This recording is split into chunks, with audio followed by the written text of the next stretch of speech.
Afternoon mga suki. So may tanggap na naman po tayo ritong Realme 6. Yan.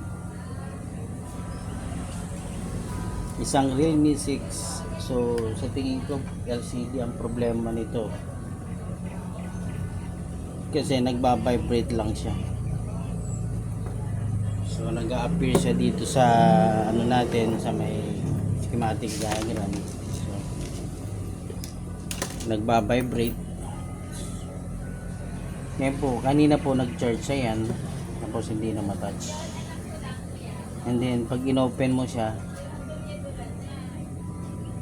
ayan, may guhit po siya mga suki.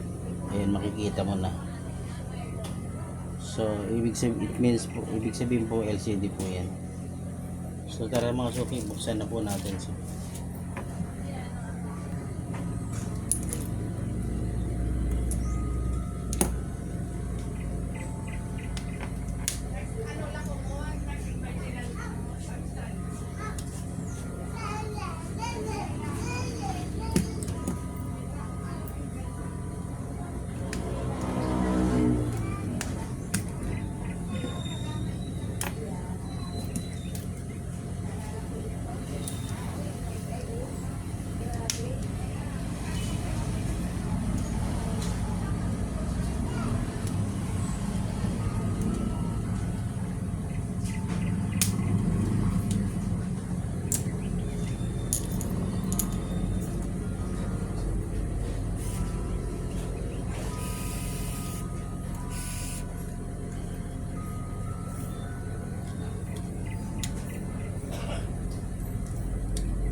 So ito pa lang yung switch niya ay na-repair na, so galing sa ibang repairan.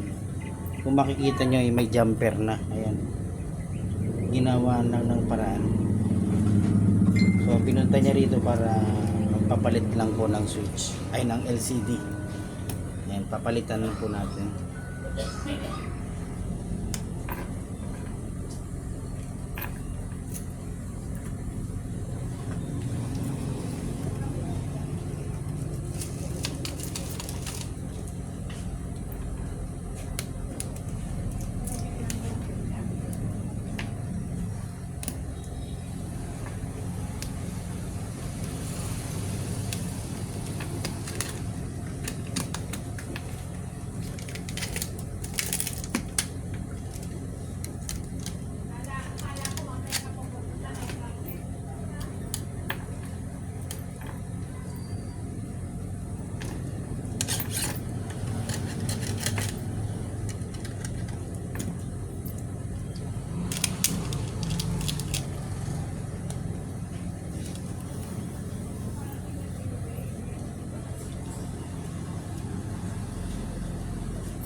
Suzuki, kung makikita nyo, ginamperan na nila yung switch. So ayan,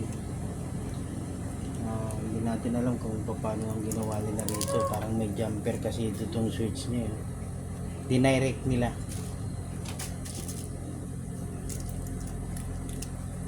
Ayan, tapos yung battery is medyo maliit, pinagawa daw nila dun sa ibang cellphone repair. So hindi na natin pakikialaman yun.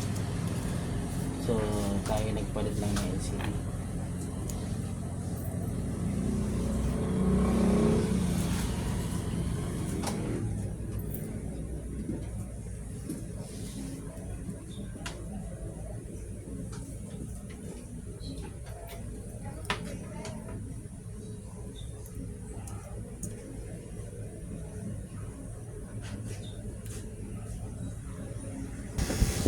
natin na suki, nag-charge na siya. So 1 bar na. Habang nag-charge natin ay dikit na po natin. Lagyan na po natin yung mga pinay.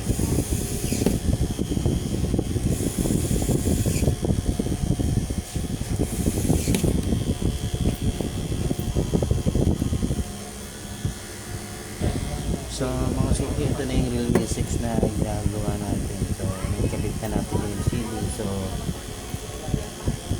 ayan, nilinisan na lang natin yung likod. Bago kasi makapal. So okay na mga suki. God bless po sa inyo lahat. So nakakuha na naman tayo ng customer. So mga suki, ito na po 4% na po siya. Ito yung pinalitan natin. So okay na po siya. So ito yung nakuha niya sa Shopee. Ayan, for Realme 6, Realme 7. So kaya pala ilang araw lang yan nagloko na dahil masyadong hard touch daw. Saka kapag meron kulay violet dito. So okay na siya mga suki. Ayan po siya.